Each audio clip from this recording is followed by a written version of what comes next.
Alright, welcome. In this video, I'm going to show you how to prevent solder smoke from getting into your system.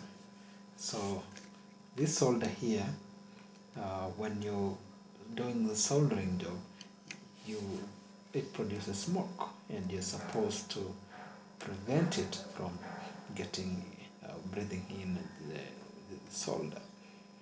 Okay, what I'm going to use is I have this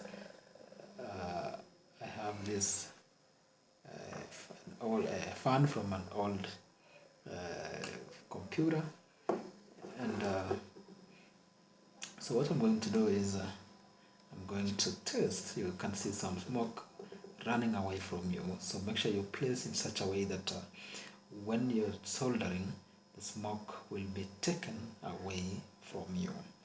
Okay, let's see. You can see.